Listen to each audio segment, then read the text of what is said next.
Jumpa kembali di MCT Journey Inspiration of Life. Pagi ini saya mau coba sharingkan teman-teman dengan temanya itu uh, makanan rohani ialah lakukan firman Tuhan dan jadi saksi hidup bersama Tuhan bagi sesama. Temanya itu teman, dari kitab Roma pasal 6 ayat 4 sampai 14 dan dari kitab Yohanes pasal 4 ayat 31 sampai 41. Coba sekarang teman-teman cari di kitab Roma pasal 6 ayatnya 4 sampai 14. Nah, judul perikopnya teman-teman, mati dan bangkit dengan Yesus. Tapi kalau di universal kan mati dan bangkit dengan firman Tuhan. Kalau secara universal saya anggap seperti itu. Dengan demikian kita telah dikuburkan bersama-sama dengan Yesus oleh baptisan dalam kematian, supaya sama seperti Yesus telah dibangkitkan dari antara orang mati oleh kemuliaan Tuhan Allah. Demikian juga kita akan dihidupkan dalam hidup yang baru. Jadi teman-teman yang non Nasrani asal tahu aja gitu bahwa yang namanya baptisan terima Tuhan itu di dalam Nasrani itu disebutnya baptis, teman-teman. Baptis itu apa ya, simbolis formality gitu untuk terima Tuhan di dalam kita, dalam hidup kita. Nah, prosesinya biasanya di baptis itu ada dua, teman-teman. Di baptis selam maksudnya ada acara penyelaman diri oleh si mentor rohani atau rohaniawan. Bisa juga diperciki air, teman. Tapi ini kaitannya dengan air dan roh gitu. Intinya gitu, teman-teman.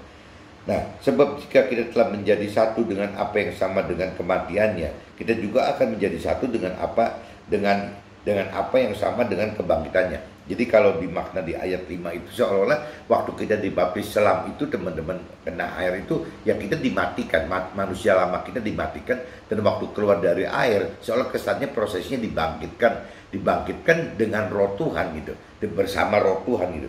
Jadi menjadi manusia baru. Karena kita tahu bahwa manusia lama kita telah turut disalibkan supaya tubuh dosa kita hilang kuasanya, agar jangan kita menghambakan diri lagi kepada dosa.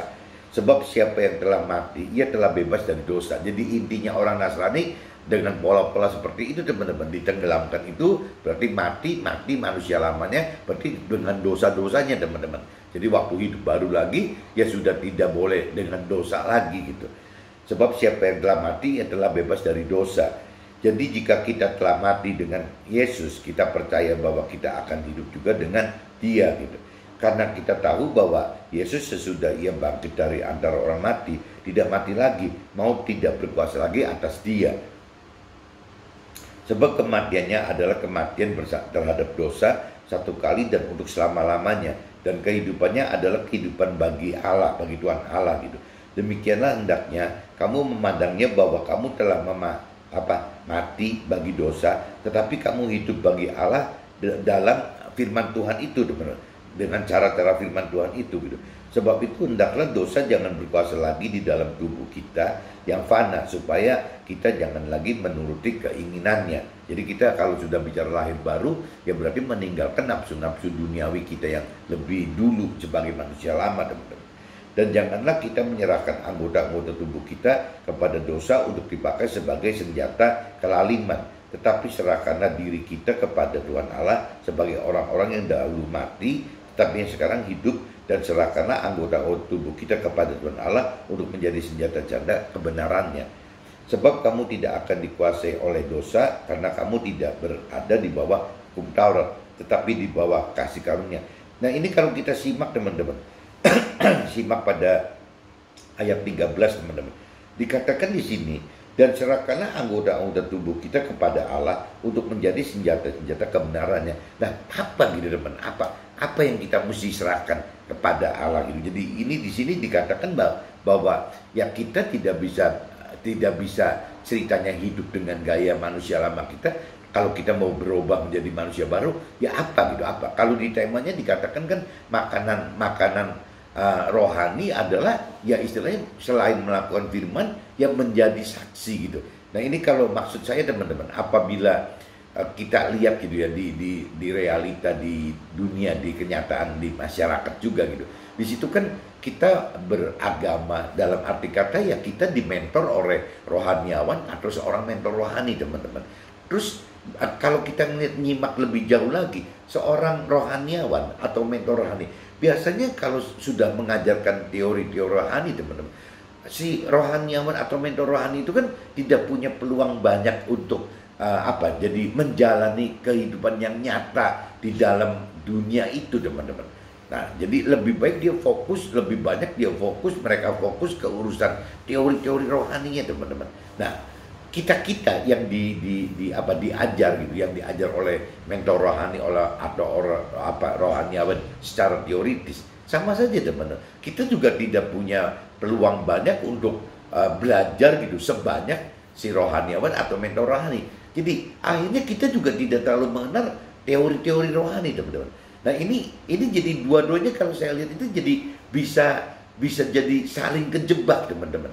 Sedangkan kalau yang Tuhan inginkan itu kan, firman Tuhan inginkan itu, ya mestinya mentor rohaniawan itu kalau memang sempat, ya dia mesti bersaksi juga gitu atas apa yang kejadian hidup bersama Tuhan secara teori-teori rohani gitu. Nah, sebaliknya fungsi kita yang bukan mentor rohani gitu, yang bukan rohaniawan, kita ada di marketplace sebagai pengusaha atau sebagai misalnya orang-orang karir gitu. Dan terus kita bisa jadi apa gitu ya. Sedangkan di sini dikatakan ya dan serahkanlah anggota kita kepada Tuhan Allah untuk menjadi senjata-senjata kebenaran. Nah, kalau mentor rohani atau rohaniawan menjadi senjata kebenaran itu dalam arti kata bagaimana mengenalkan, mengajarkan gitu kan, untuk mengerti firman-firman Tuhan gitu, bicara secara teorinya. Tetapi kalau buat kita gitu, kita yang ada di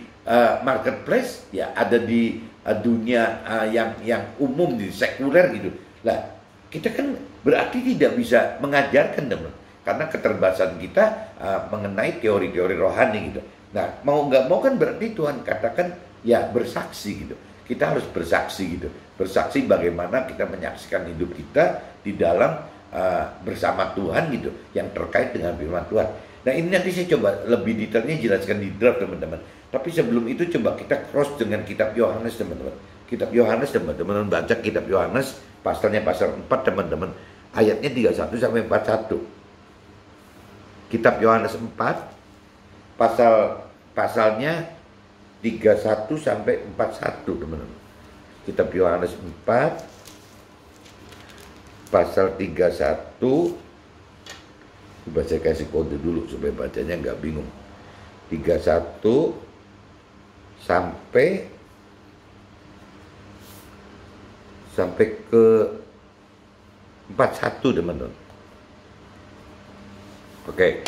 Nah, saya mulai coba start baca ya.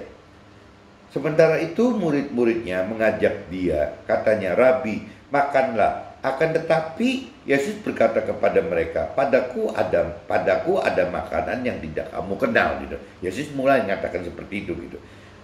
Akan tetapi ia berkata kepada mereka, padaku ada makanan yang tidak kamu kenal. Maka murid-murid itu berkata seorang kepada yang lain, adakah orang yang telah membawa sesuatu kepada Yesus untuk dimakan? Kata Yesus kepada mereka, makananku ialah melakukan kehendak Dia yang mengutus aku dan menyelesaikan pekerjaannya. Nah, ini terkait dengan yang tadi kan, teman. Jadi senjatanya adalah melakukan kebenaran. Nah, kalau dikaitkan dengan kitab Yohanes pasal 4 ayat khususnya ayat yang ke-34 gitu. Ya, dikatakan kata Yesus, kata firman Tuhan, kata Nabi Isa kepada mereka, makananku ialah melakukan kehendak Dia yang mengurus aku dan menyelesaikan pekerjaannya gitu. Jadi melakukan firman, teman-teman. Bukankah kamu mengatakan 4 bulan lagi tibalah musim menuai? Tetapi aku berkata kepadamu, lihatlah sekelilingmu dan pandanglah ladang-ladang yang sudah menguning dan matang untuk dituai. Sekarang juga penuai telah menerima upahnya dan ia mengumpulkan buah untuk hidup yang kekal, sehingga penabur dan penuai sama-sama bersuka cita. Sebab dalam hal ini benarlah peribahasa yang seorang menabur dan yang lain menuai gitu. Aku mengutus kamu untuk menuai apa yang tidak kamu usahakan. Orang-orang lain berusaha dan kamu datang memetik hasil usaha mereka. Dan banyak orang Samaria dari kota itu telah menjadi percaya kepadanya karena perkataan perempuan itu yang bersaksi, yang mengatakan kepadaku segala sesuatu yang telah ku perbuat gitu. Nah, ini teman-teman asal tahu, teman-teman, mungkin teman-teman yang Nasrani atau yang non Nasrani, maksudnya orang Samaria di sini adalah perempuan Samaria yang apa ya? Ya kalau waktu itu, kalau cerita orang Samaria itu tidak mengenal Tuhan, teman, tidak mengenal Tuhan Allah gitu. Jadi dia punya penganut mungkin dewa-dewa waktu itu, teman. Jadi tidak ke Tuhan Allah gitu. Nah, tapi waktu si perempuan Samaria ketemu sama Yesus, itu Yesus bisa apa ya, membaca gitu apa yang terjadi di latar belakang kehidupan si wanita Samaria ini, sampai si wanita Samaria ini jadi akhirnya mengakui bahwa ya Tuhan, Yesus itu tahu semua gitu. Ya, apa yang terjadi dalam kehidupannya si wanita Samaria tahu semua Yesus itu gitu. Jadi akhirnya si wanita Samaria itu ya, ia mengatakan kepadaku, kata Yesus mengatakan kepada dia, segala sesuatu yang telah ku perbuat gitu. Nah, ketika orang-orang Samaria itu sampai kepada Yesus, jadi wanita Samaria itu cerita lagi sama ke orang-orang Samaria lagi, teman-teman. Ya, sampai akhirnya ketika orang-orang Samaria banyak itu sampai kepada Yesus, mereka memintanya kepadanya supaya tinggal pada mereka, dan dia pun tinggal di situ 2 hari lamanya. Jadi akhirnya gara-gara satu wanita Samaria yang dibaca kehidupannya oleh Yesus gitu, ya akhirnya wanita Samaria itu cerita lagi sama banyak orang Samaria, dan akhirnya banyak orang Samaria itu yang minta untuk Yesus ya memberikan masukan rohani, teman-teman. Kurang lebih begitu. Jadi berarti kan kuncinya wanita Samaria yang satu itu bersaksi, teman-teman. Bersaksi. Nah, kalau kita kaitkan dengan yang di kitab Roma pasal 4 tadi gitu, ya berarti senjatanya apa? Ya senjatanya itu kalau bukan rohaniawan atau bukan mentor rohani, adalah kita mempunyai peluang untuk bersaksi, teman-teman. Bersaksi ya waktu kita mengalami hidup ya terkait dengan Tuhan Allah gitu, terkait dengan firman Tuhan gitu. Intinya gitu, teman. Jadi betapa pentingnya gitu ya, kita juga bukan sebagai orang yang rohaniawin atau mentor rohani, betapa pentingnya kita ini untuk bersaksi, teman. Dan logikanya kalau kita bicara bersaksinya kita karena ada di marketplace, ada di dunia sekuler gitu, harusnya cerita kesaksian kita lebih banyak daripada cerita rohaniawan atau mentor rohani yang tiap hari yang lebih fokus ke urusan teori-teori rohani, teman. Ya bagaimana selalu yang namanya rohaniawan dan mentor rohani itu ya terlibat dalam bagaimana lebih dalam mengenal firman Tuhan, bagaimana lebih mengerti firman Tuhan, bagaimana lebih berani melakukan firman. Tapi kan peluangnya makin kecil, teman-teman. Karena mentor rohani kan mengajarkan gitu, mengajar teori-teori itu. Nah, akhirnya dikhawatirkan itu ya rohaniawan dan mentor rohani itu waktunya habis, teman-teman. Habis hanya untuk bagaimana mengajar ya kita untuk mengenal teori-teori firman. Ya atau mungkin juga harus menjalankan fungsi liturgisnya yang namanya visi misi di dalam organisasinya. Jadi waktunya habis, sebenarnya. Ya beda dengan kita yang ada di marketplace, di pasar marketplace ya, di dunia sekuler ini, mestinya kita masih banyak peluang untuk bisa hidup bersama Tuhan yang seperti wanita Samaria tadi, sehingga kita bisa cerita gitu ke orang-orang banyak. Nah, posisi menceritakan ini kan tidak ada batasnya, teman-teman. Jadi misalnya kalau kita umpamakan dari level paling bawah, kalau di kantor gitu ya, kalau misalnya kita level dari bagian umum gitu misalnya, ya bisa kan dia cerita apa yang terjadi dalam hidupnya gitu bersama Tuhan gitu, yang terkait dengan firman Tuhan. Naik lagi ke levelnya salesman atau counter sales, ya bisa seperti itu juga gitu. Naik lagi ke level supervisor, ya bisa si supervisor bisa cerita juga ke bapak atasannya atau ke bawahannya gitu. Dan yang namanya manajer juga sama, bisa cerita ke supervisor maupun ke GM-nya, mungkin general manajernya. General manager juga sama, bisa cerita ke manajernya atau cerita kepada direkturnya, dan terus tidak habis-habisan ke konsumennya, ke siapanya gitu. Nah, maksudnya bersaksi itu seperti itu, teman-teman. Jadi bukan mengajarkan teori-teori rohani gitu, tapi lebih bicara dari sisi menyaksikan apa yang kita alami dalam hidup kita yang terkait dengan Tuhan. Contohnya tadi wanita Samaria itu, meskipun dia itu tidak mengenal, tidak mengerti akan Tuhan Allah dan firman Tuhan Allah, tapi karena dia ketemu dengan cerita yang terkait dengan rohani, akhirnya dia cerita ke orang-orang Samaria yang banyak itu, dan akhirnya orang-orang Samaria malah tergugah untuk mendengarkan masukan-masukan tentang rohani ya dari Yesus tadi gitu ya, untuk menceritakan firman Tuhan itu gitu. Jadi ini kaitannya kurang lebih begitu teman-teman. Jadi coba setelah saya baca di kitab Roma pasal 6 ayat 4 sampai 14 dan saya baca di kitab Yohanes pasal 4 ayat 31-41, coba saya sekarang masuk ke draft teman-teman. Siapa tahu nanti bisa lebih jelas gitu.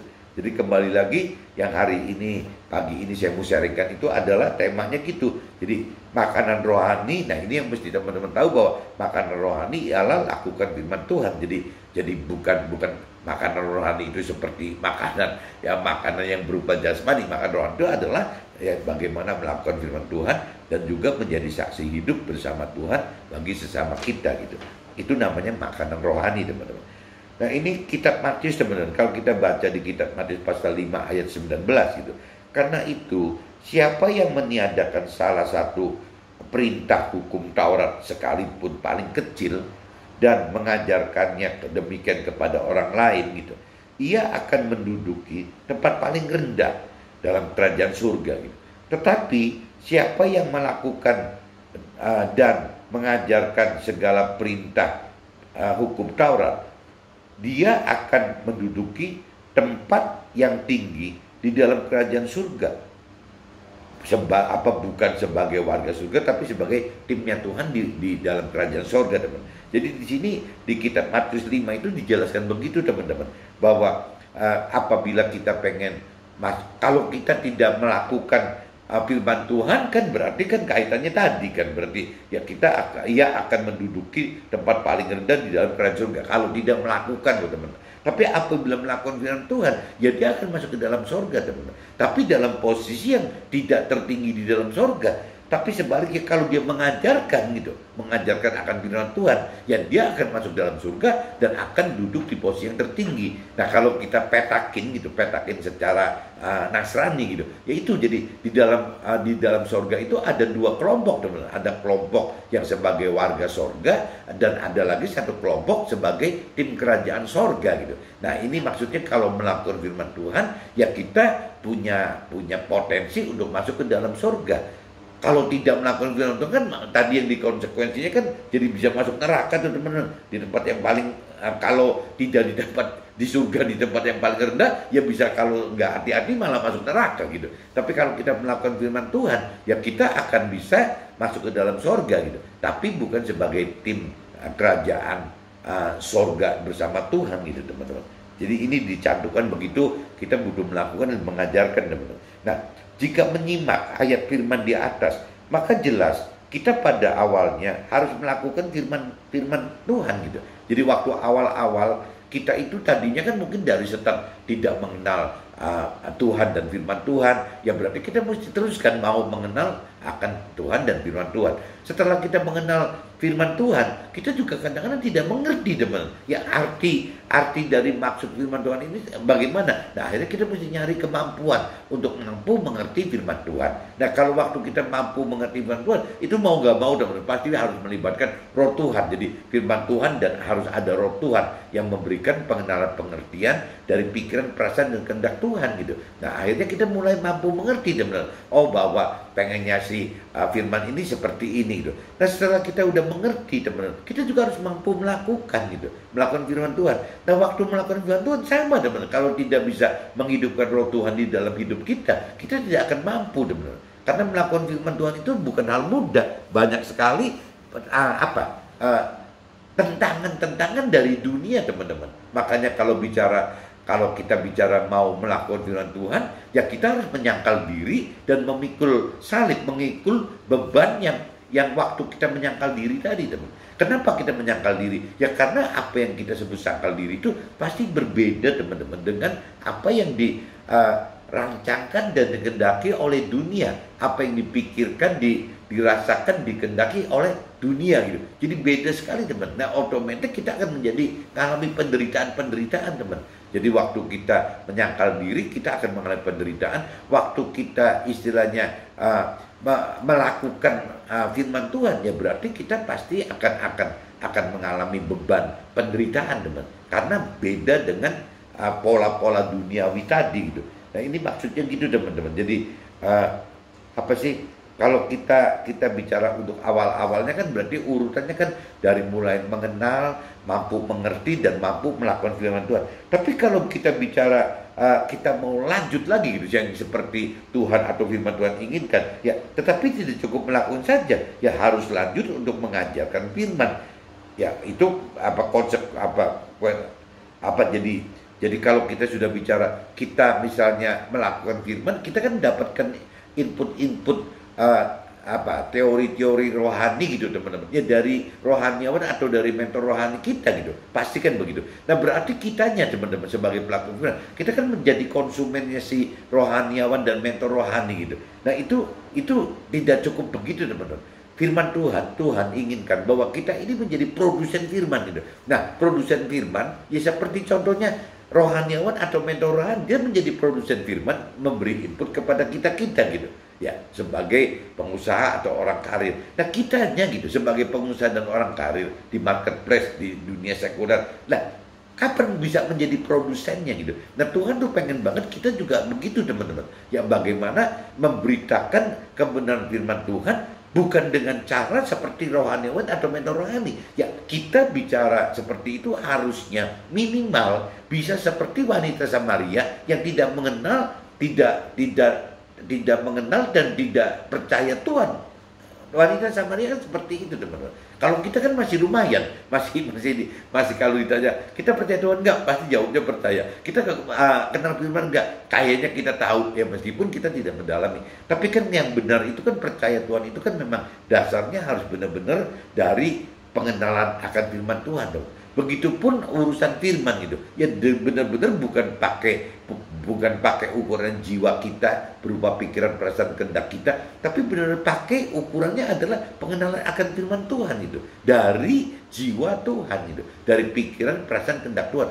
Yang benar harusnya seperti itu, teman. Tapi kalau kita dibanding gitu, kita yang berkeyakinan ya, dalam arti kata percaya Tuhan tapi cuman sekedar dari jiwa kita merasa sudah mengenal firman Tuhan, tapi sebenarnya cuma sekedar tahu saja gitu ya, karena tidak bisa mengenal, mengerti kedalaman akan firman Tuhan. Nah, orang seperti ini rasanya tetap, teman, kita orang dalam kondisi seperti itu pasti lebih baik daripada wanita Samaria yang sama sekali orang dunia yang tidak mengenal Tuhan, tidak percaya Tuhan gitu, karena dia pegangannya dewa gitu, bukan Tuhan Allah, dia pegangnya dewa waktu itu ada Dagon, ada Baal, ada segala macam gitu. Dia pegangnya itu, teman-teman. Jadi di sini dikatakan di dalam firman Tuhan itu ya, waktu kita bisa sepribadi sudah mampu sampai ke level mengenal, sudah mampu mengerti, sudah mampu melakukan firman Tuhan gitu ya, karena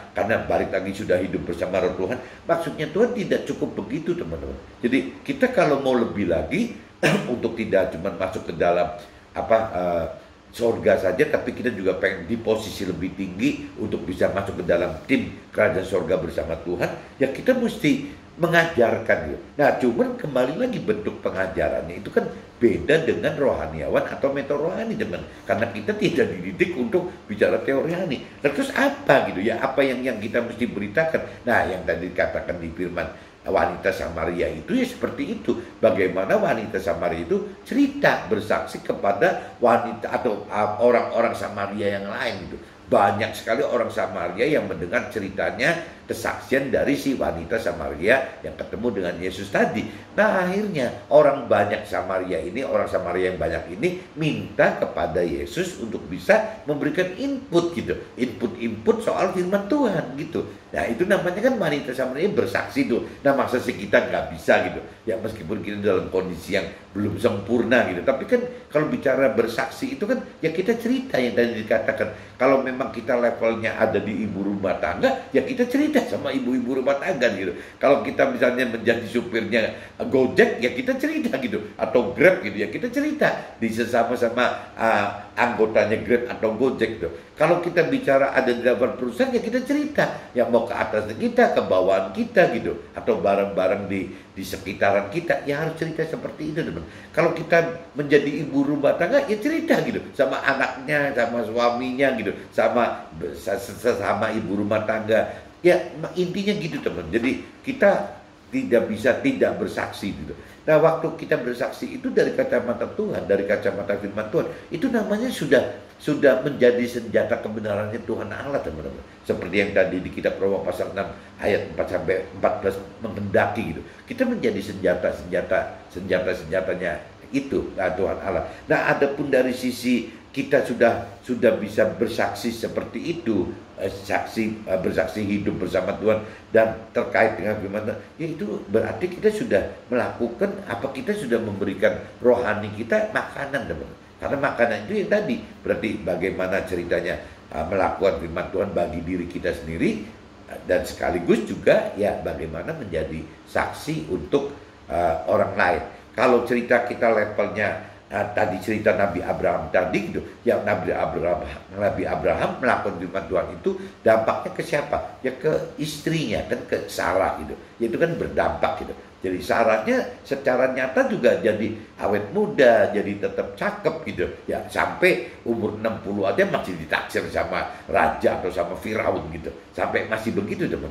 Bahkan diceritakan lagi waktu Sarah meninggal dunia pada umur 126, si Abraham kan jadi nggak punya istri yang menemani Abrahamnya gitu. Nah akhirnya Tuhan gantiin lagi istri yang baru. Ya Abraham nikah itu 175 tahun katanya teman. Karena cerita umurnya kan waktu cerita-cerita zaman dulu gitu loh, zaman-zaman periodenya Nabi Abraham gitu. Tapi kalau cerita zaman sekarang kan firman Tuhannya yang mengatakan bahwa umur kita kan 70-80 tahun dan maksimal 120 tahun gitu. Tapi kalau bicara zaman dulu kan nggak ada ukurannya. Nabi Nuh aja juga 600 tahun lebih gitu, 900 tahun. Jadi panjang-panjang sekali. Tapi manusia zaman sekarang kan ya maksimal gitu 120 tahun, tapi umumnya ya 70-80 tahun teman-teman.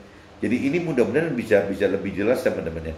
Melakukan firman dimulai dengan mau mengenal firman, baik melalui pembacaan firman dan mau mentoring dari rohaniawan atau mentor rohani kita, dan berlanjut dengan hidupkan roh Tuhan dalam roh kita agar mampu mengerti dan melakukan gitu. Tadi saya udah jelaskan teman-teman. Jadi bagaimana tingkatannya itu sebelum mengajarkan, dalam arti kata bentuknya untuk kita di marketplace di dunia sekuler itu adalah mengajarkan, adalah menyaksikan hidup kita bersama Tuhan yang terkait dengan firman Tuhan gitu. Itu yang kita mesti belajar gitu.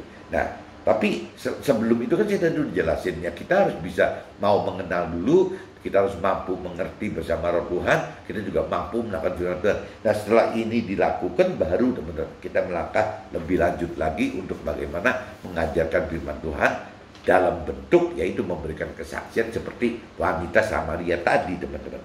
Dampak Abraham melakukan firman Tuhan adalah saat Abraham berumur 100 tahun masih mampu membuahi Sarah istrinya dan lahirlah Ishak. Nah ini tadi saya udah singgung gitu. Jadi waktu si Abraham itu melakukan firman itu dampaknya ada teman. Jadi tubuh jiwa rohnya Abraham itu kena gitu. Ya buktinya itu secara tubuh dia masih bisa membuahi Sarah gitu. Ya untuk bisa melahirkan seorang Ishak. Bahkan saat Abraham berumur 175 tahun, oleh karena kasih karunia Tuhan itu, Abraham kembali beristri setelah Sarah meninggal. Jadi waktu Sarah meninggalkan Abraham, meninggalkan 126 tahun, si Abraham itu udah umur 175 masih nikah lagi teman-teman. Berarti kan bisa ngebayangin betapa sehatnya Abraham gitu tuh. Ya sehatnya Abraham gitu. Betapa Abraham itu digujuri oleh ya kasih karunia dari Tuhan teman-teman. Jadi itu yang dialami Abraham. Nah, apa dampak Abraham? Di sini dikatakan dampak Abraham melakukan firman juga terlihat kepada Sarah gitu. Nah, ini dampaknya teman-teman. Dampaknya Abraham melakukan firman kok malah berdampak kepada Sarah istrinya gitu. Dampak Abraham melakukan firman juga terlihat kepada Sarah, di mana Sarah pada usia 60 tahun ada cerita gitu bahwa Sarah itu dipinang loh, sudah dipinang gitu, dipinang sama salah satu raja dan banyak raja gitu, banyak Firaun yang apa naksir sama Sarah gitu. Padahal Sarahnya umur 60 gitu. Ya kan berarti kan sudah apa kalau sekarang udah oma-oma kali ya udah 60 gitu. Tapi tetap masih ditaksir sama raja-raja. Coba bayangin padahal raja-raja zaman itu kalau bicara ngegudik atau ada selir, ya pasti umurnya mungkin masih muda sekali kan. Mungkin umur belasan 20 tahun gitu. Ya paling begitu gitu. Tapi kenapa si raja ini milih si Sarah gitu yang sudah umurnya 60 tahun gitu teman. Ya ini kan satu apa ya satu bukti bahwa dampaknya iman Abraham itu juga bukan cuma terhadap diri pribadinya Abraham, tapi juga bisa berdampak kepada orang di pinggirnya. Nah, orang di pinggirnya salah satunya Sarah gitu. Nah, ini asal teman-teman tahu gitu. Jadi waktu Sarah umur 60 masih akan dipinang beberapa raja, salah satunya ya Raja Firaun itu. Sampai akhirnya jadi ribut kan, Firaunnya, rajanya ribut gitu. Marah sama Abraham, akhirnya itu ternyata yang tadinya Abraham ngaku ini saudara sepupu saya. Memang benar sih saudara sepupu, tapi adalah sekaligus istri juga. Tetapi istrinya nggak berani cerita karena kalau takutnya ngaku itu istri Abraham, takutnya Abraham yang dibunuh gitu. Jadi akhirnya Abraham nggak mau ngaku kan, nggak mau. Nah itu akhirnya yang begitu gitu. Jadi akhirnya Tuhan yang ngasih tahu ke Firaun bahwa itu bukan adiknya Abraham, itu istrinya Abraham. Jadi Firaunnya kan ketakutan gitu, balikin lagi, malah dikasih hadiah ini itu gitu. Nah ini yang terjadi seperti itu teman-teman. Yaitu karena mungkin dipinang beberapa raja atau Firaun itu oleh karena kecantikan Sarah. Ya Sarah waktu itu meninggal pada usia 126 tahun. Dan waktu Sarah meninggal, Abraham nikah lagi. Ya padahal Abraham sudah umurnya 175 tahun gitu. Dampak kehidupan Abraham bersama Tuhan berdampak kepada istri dan juga kepada keluarganya. Mungkin ada bukan keluarganya. Jadi waktu itu kan ada Ishak dan ada yang lain-lain teman-temannya. Ini ya apa anak buahnya segala macam itu berdampak gitu karena menjadi saksi hidup. Adapun wanita Samaria yang bersaksi tentang firman Tuhan membuat banyak orang menjadi percaya. Ya bersaksi adalah identik mengajarkan bagi non mentoring, bukan rohaniawan itu. Jadi di sini kita mesti sadar teman-teman, kita mesti bantu mentor rohani kita mesti bantu rohaniawan kita. Karena rohaniawan atau mentor rohani dibanding dengan kita sebagai pengusaha atau orang-orang karir kan tidak berbanding lurus teman-teman. Jadi beda banyak sekali gitu. Jadi kadang-kadang saya mikir kalau sekarang seorang rohaniawan atau mentor rohani bagaimana dia bersaksi dan bersaksi soal apa gitu ya, setiap hari ya rohaniawan itu waktunya sudah habis teman-teman, habis dalam acara-acara yang di tempat ibadah itu sudah habis gitu. Ya dia mesti khotbah, dia mesti ngatur liturgi, dia ada visi misi yang kaitannya dengan urusan-urusan rohani. Banyak sekali dia mengatur kelembagaan di dalam tempat ibadahnya gitu. Jadi ya kalau saya dan juga akhirnya waktu si rohaniawan ini melakukan hal-hal seperti ini teman-teman, kan mereka juga tidak banyak pengalaman apa yang terjadi di luar gitu. Nah kalau misalnya rohaniawan itu tidak punya pengalaman banyak cerita di marketplace, di dunia sekuler, terus apa yang mau disaksikan gitu?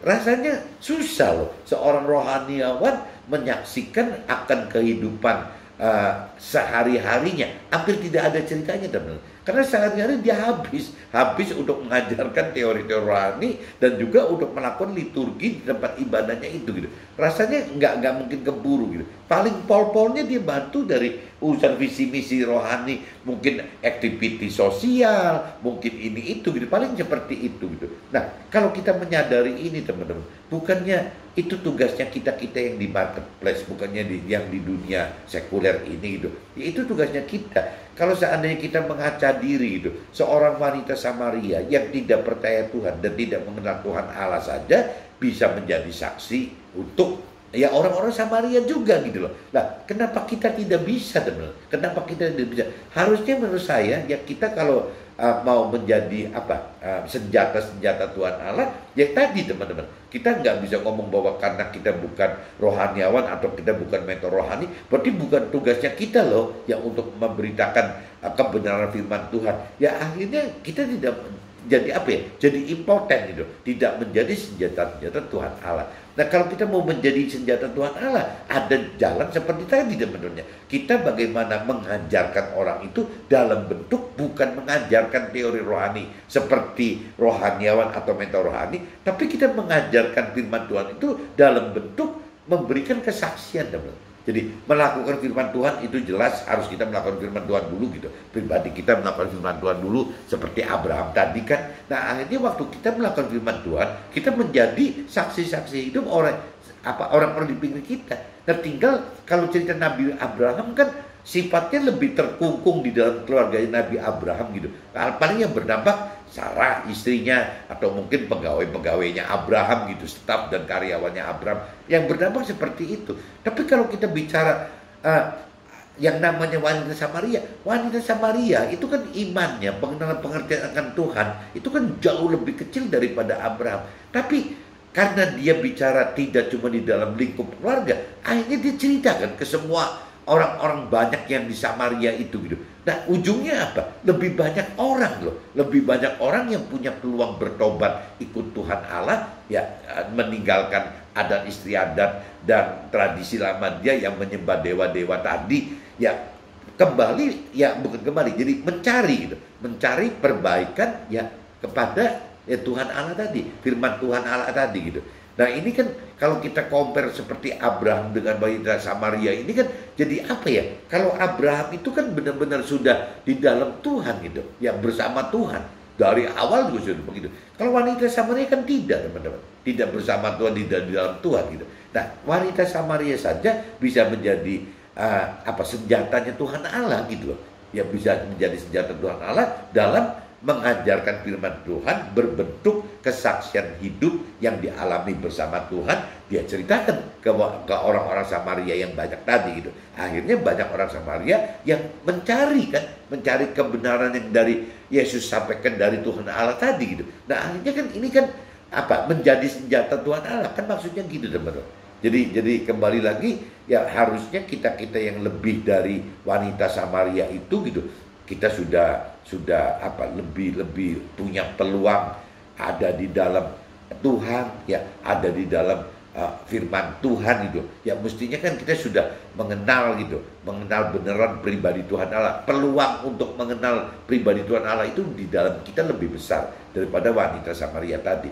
Kita sudah lebih besar peluangnya untuk bisa mengenal firman Tuhan karena ada kitab suci gitu. Ya, bagi yang Muslim misalnya kita ada Al-Quran, bagi yang Nasrani ada Alkitab gitu. Yang agama lain punya kitab suci masing-masing. Wanita Samaria kan nggak punya waktu itu teman. Ya berarti kita sudah punya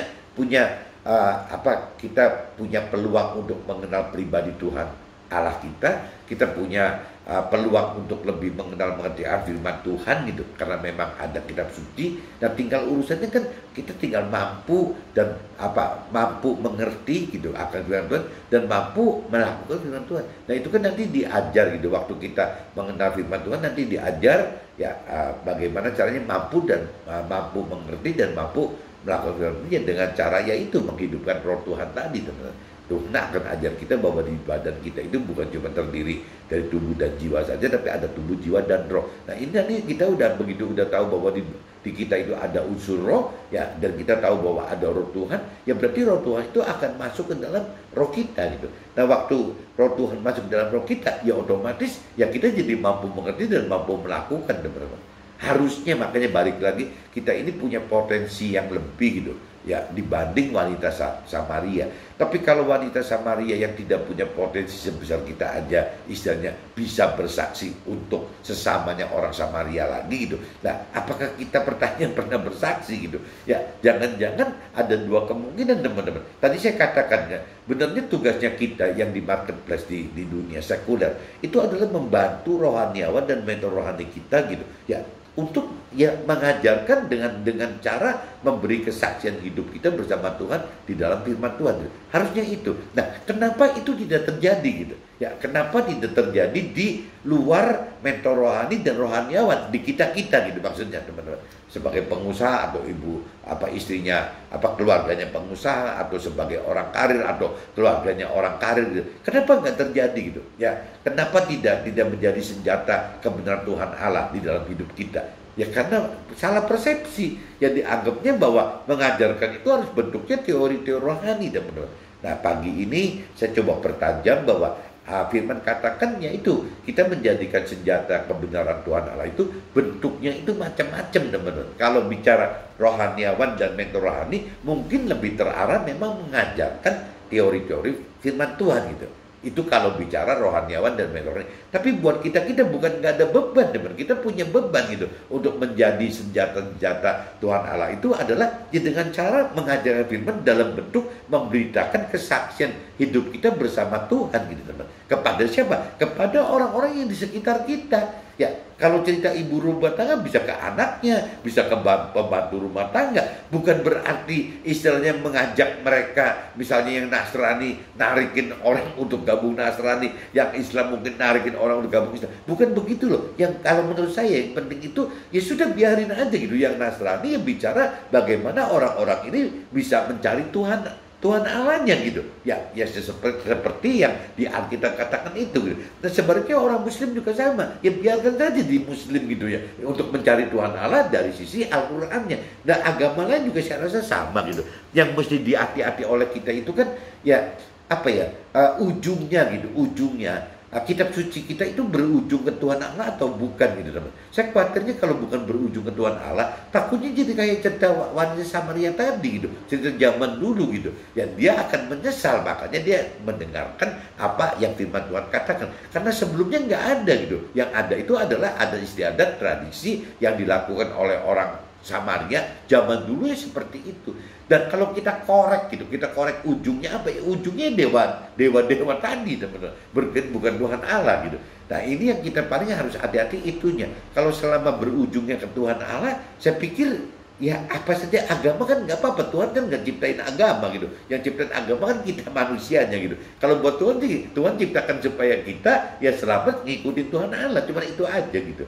Jadi menurut saya begitu, teman-teman. Jadi bagaimana kita kalau bersaksi itu bukan ngeributkan urusan agamanya, tapi bagaimana kita bersaksi bahwa Tuhan Allah itu ada, ya Tuhan Allah itu benar-benar nyata di dalam hidup kita, dan Tuhan Allah itu ya yang bisa menyelamatkan kita, menyelamatkan dalam arti kata yang bisa membawa keselamatan kita sampai masuk ke alam akhirat. Bukan cuma Tuhan Allah itu adalah sumber pesugihan gitu. Nah, banyak orang-orang awam yang berasumsi Tuhan Allah hanya di batas-batas itu aja, teman-teman. Bagaimana ingin mengenal-mengerti akan Tuhan Allah itu karena kaitannya dengan pesugihan, gimana supaya mendapatkan kasih karunia Tuhan gitu. Cuma itu saja.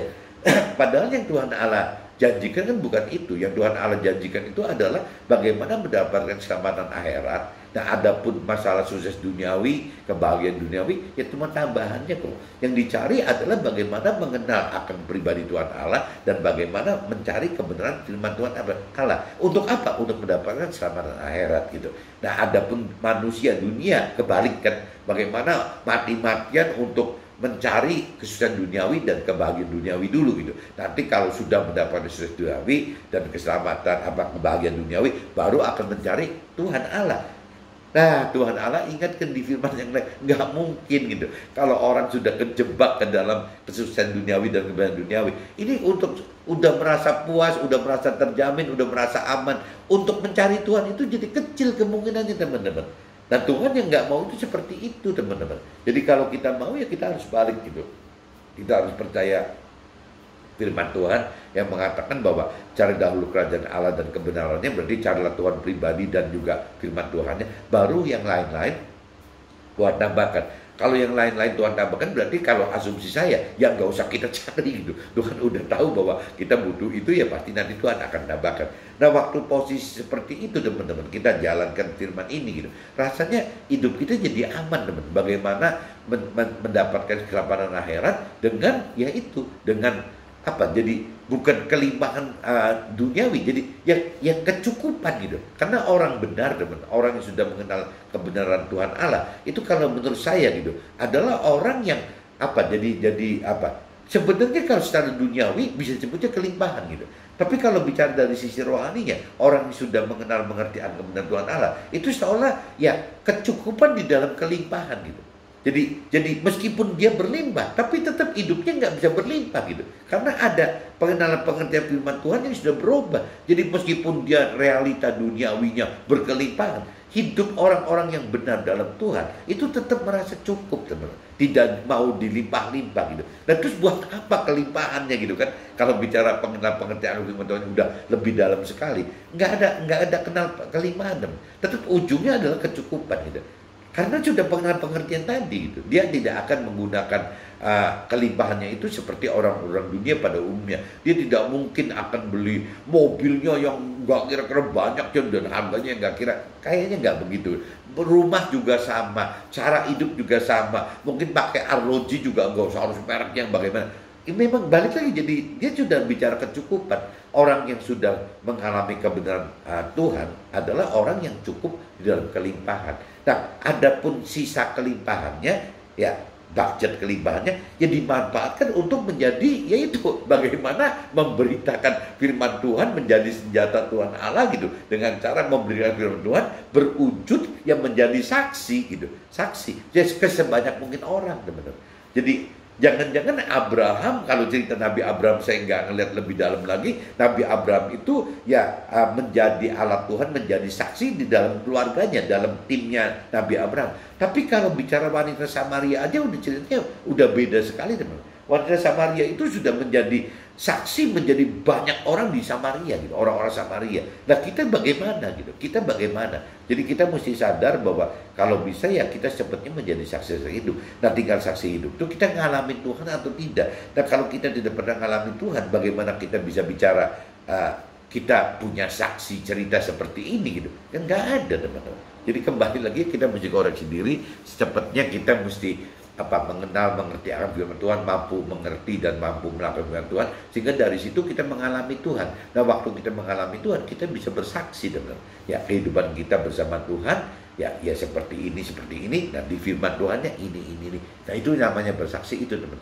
Jadi sekali lagi, beban untuk mengajarkan firman Tuhan itu bukan cuma di pundaknya mentor rohani atau rohaniawan, tapi ya di pundak kita semua, teman, orang di marketplace dan dunia sekuler ini. Ya selama kita mau mengenal firman Tuhan, dan Tuhan yang kita mampu mengerti firman Tuhan, dan Tuhan kita mampu melakukan firman Tuhan, sehingga dari tiga hal ini kita mengalami hidup bersama Tuhan. Nah, waktu kita mengalami hidup bersama Tuhan, berarti kita punya bahan gitu untuk bersaksi kepada sesama kita ya sebanyak mungkin. Tuhan inginkan gitu, teman. Mudah-mudahan teman-teman bisa tangkap maksud saya, teman-teman ya. Oke, see you, bye-bye.